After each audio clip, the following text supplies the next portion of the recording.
அம்பாள் பாட்டியின் அன்பு வணக்கங்கள். இன்றைய பழமொழி: அங்காடி மேயும் பழங்கன்று ஏறாதலும் உண்டு.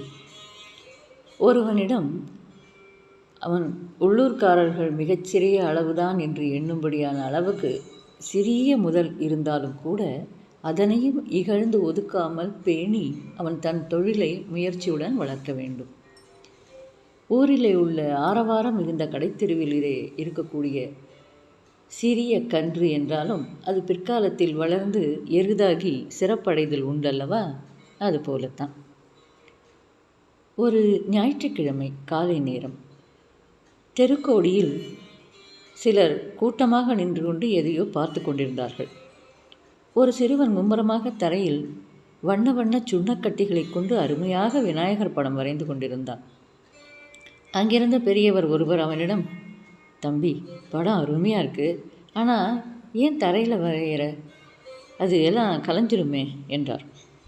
அதற்கு அவன், "ஐயா, இந்த படத்தை பார்த்து யாராவது காசு கொடுத்தால் கொஞ்சம் கொஞ்சமாக சேர்த்து வைத்து வரைபட காகிதங்களும் வண்ணங்களும் வாங்குவேன்"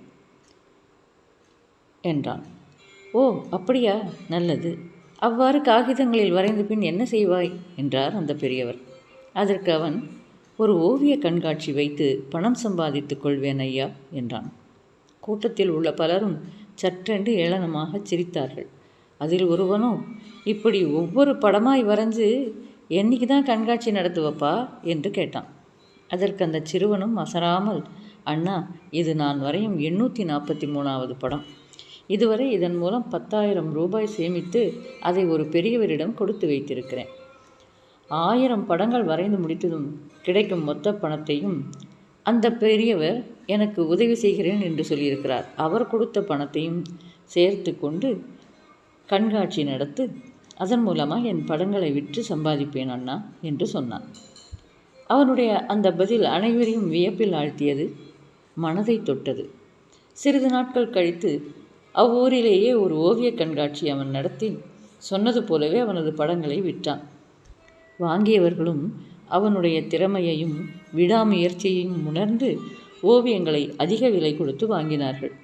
பிறகென்ன, அவன் சொன்னது போலவே அவனும் ஒரு பணக்காரனாக ஆகிவிட்டான். இதோ அந்த பழமொழி: உள்ளூர் அவரால் உணர்ந்தாம் முதலெனினும் எள்ளாமை வேண்டும். இளங்கிழாய் தள்ளாது அழுங்கல் முதுபதி அங்காடி மேயும் பழங்கன்று ஏறாதலும் உண்டு. என்ன நேயர்களே, சரிதானே? நாளை மீண்டும் ஒரு பழமொழியுடன் உங்களை சந்திக்கும் வரை உங்களிடமிருந்து விடைபெறுவது அம்பாள் பாட்டி.